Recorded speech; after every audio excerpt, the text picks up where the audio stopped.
Magandang hapon po. Ako po si Jennifer Luz Salvador, dating Hong Kong domestic helper sa Hong Kong. Ako po ay nagtrabaho sa Hong Kong ng within 12 years para sa ikabuhay ng aking mga pamilya.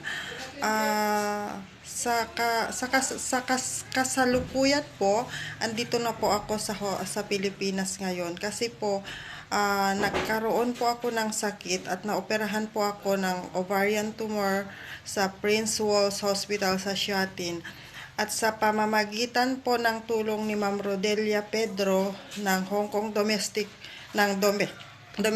Worker Hong Kong, siya po ang una kong kinontak nung ako'y nasa hospital na at na-admit na po for preparing the operation po nung last March. Sa pamamagitan po ni Ma'am Rodelia, nakilala ko po si Sir Art Buban na siyang siyang na, na siyang hindi pwede siyang namumuno ng Gabay Kalinga Foundation po. At doon ko po na nakita ang pagtulong sa kanya, sa pagtulong niya sa kapwa ko OFW at sa akin po. Maraming salamat Sir Art sa tulong mo sa akin mula nung nakilala kita through Ma'am Rodelia. Hindi mo po ako iniwan hanggang sa ako'y nakauwi dito po sa Pilipinas. Siya po ay binisita niya po ako sa hospital at binibigyan po ako ng binibigyan po ako ng tatag ng loob, pinagsasabihan, uh, di, uh, sa sa prayer niya, andun po ako lagi, at hanggang sa ako'y nakalabas sa hospital po, ay hindi niya po ako iniwan. Andyan po lagi yung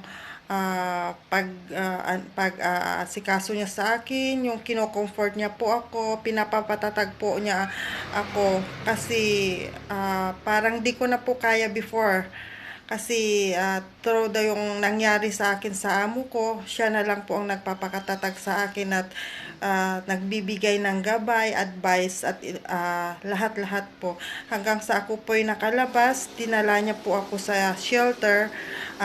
Doon po, hindi ko po akalain na i-terminate po ako ng amo ko. At nung sabi ni Sir Art na mag-report na po ako sa OWA, doon ko po nalaman at na terminate na pala ako ng amo ko. So, habang andun sa OWA hanggang sa makauwi ako, andun pa rin sila ni Ma'am Rodelia, hindi po nila ako iniwan. Ma'am Rodelia and Sir Art, maraming salamat po sa binigay nyo na tulong sa akin. Sana po marami pa po kayong matulungan na OFW na katulad ko sa mga support nyo sa akin. Sana tiyan kayo lagi sa mga kapwa ko OFW. Hanggang ngayon po, hindi pa rin po nila ako iniiwan, kinukumusta pa rin nila po ako kung ano na po ang kalagayan ko. Kasi dito na po ako sa Pilipinas, nagpapagaling na po. So, maraming salamat po Sir Art. Sana gabayan kayo lagi ni Lord, ang buong pamilya nyo at lalong-lalo sa inyo.